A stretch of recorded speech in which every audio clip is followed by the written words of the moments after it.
Bonjour et bienvenue sur Blocky. Aujourd'hui on va parler d'une tablette un petit peu particulière, il s'agit de la Dust TC9A. Pourquoi particulière? D'abord par son format, son design, c'est une tablette 9,7 pouces en 1024 par 768, donc le même format que l'iPad 1 et 2.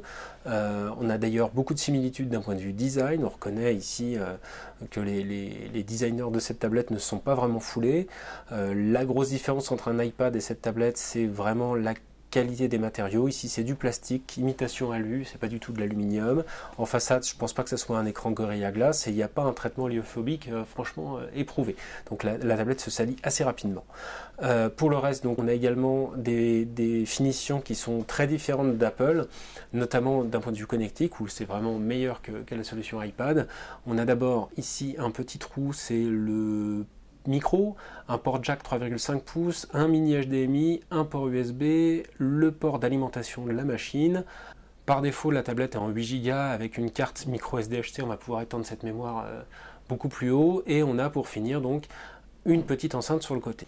De l'autre côté, rien du tout à part deux petites vis ici cachées par des étiquettes de garantie, et sur le dessus, les boutons habituels d'Android, à savoir un bouton de démarrage et les boutons de volume.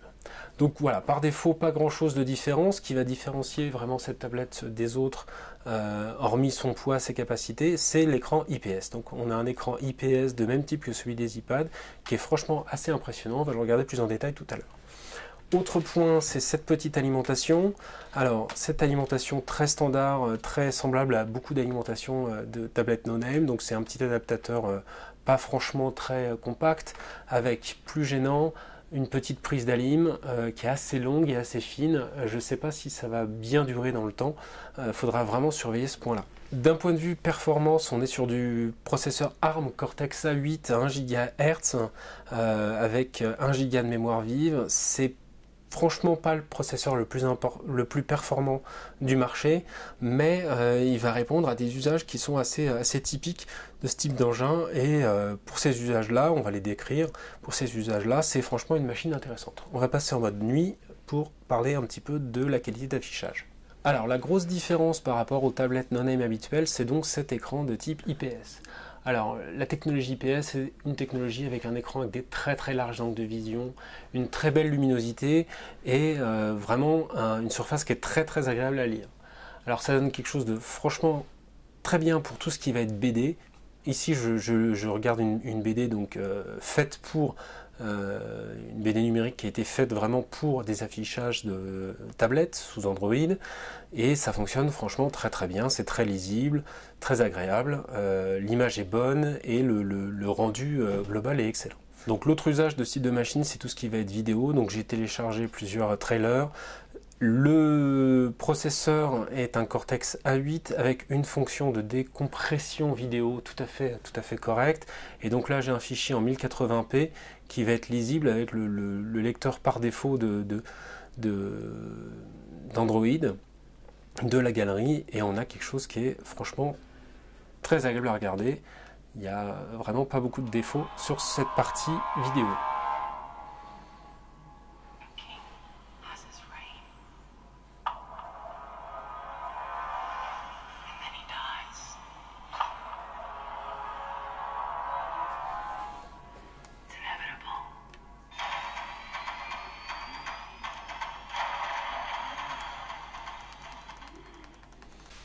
Donc le principal intérêt de ce type de tablette avec cette qualité d'affichage, c'est de pouvoir afficher un film avec vraiment une très belle image, quelque chose de très lisible, dans des bonnes conditions, avec un son sur casque qui est très correct. Donc c'est vraiment de pouvoir se transformer en petit cinéma portable, de regarder du streaming qui fonctionne également très bien sous YouTube par exemple.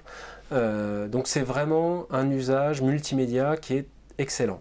Pour le reste, notamment pour la navigation, on va le voir, c'est un petit peu moins bon.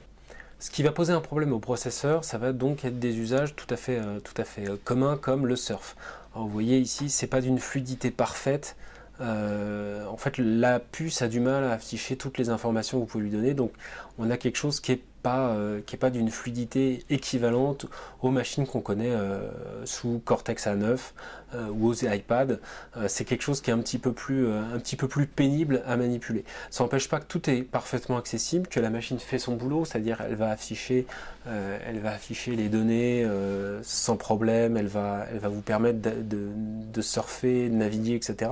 Ça, c'est vraiment pas un souci. Par contre, effectivement, on n'a pas cette fluidité assez magique qu'on a sur les tablettes un petit peu plus haut de gamme. Donc 179 €, ça explique aussi ce choix. Ici, il a été porté sur deux points essentiels à mon avis, qui sont l'affichage et l'autonomie, puisque l'autonomie est assez bonne. On est sur du 4 heures en Wi-Fi et 6 heures en lecture vidéo. C'est peu par rapport à des tablettes de marque, c'est environ le double de ce que proposent habituellement des tablettes de ce type en low cost, c'est-à-dire des tablettes à 200 € qui sont plutôt dans les 2 heures en Wi-Fi, 3 heures maximum et 4 à 5 heures en lecture vidéo. Alors voilà, c'est tout le contraste de cette machine, c'est qu'elle ne permet pas de jouer à des jeux de dernière génération, notamment en 3D, ils sont refusés. Elle permet par exemple d'aller sur Google Earth et de surfer dessus sans problème, mais c'est pas d'une fluidité, encore une fois, qui est parfaite, donc ça gâche un petit peu l'expérience.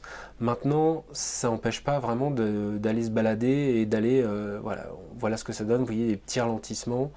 On arrive assez fin, si vous voulez, on arrive vraiment à aller surfer quelque part, etc. Mais ça n'a pas cette magie des autres tablettes. Vous voyez, des petites latences. C'est pas super flagrant, ça dépend vraiment des usages et des moments, mais on n'a pas la fluidité des tablettes dernière génération.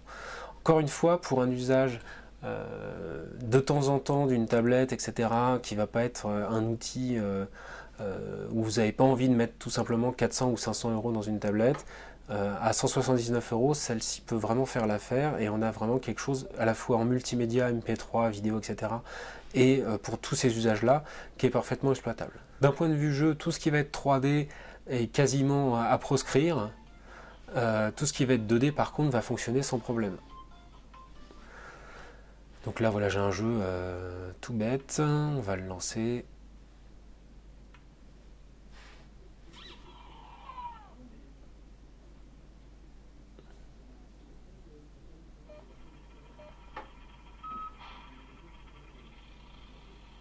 Donc ça c'est un jeu qui prend en compte à la fois l'accéléromètre, le côté tactile, etc. Donc ça fonctionne vraiment bien. C'est voilà, typiquement le jeu de 2D qu'on va pouvoir exploiter avec ce genre de tablette, que ce soit du Angry Birds ou autre. Ça fonctionne sans souci. Tout ce qui va être 3D, ça va être beaucoup plus problématique par contre.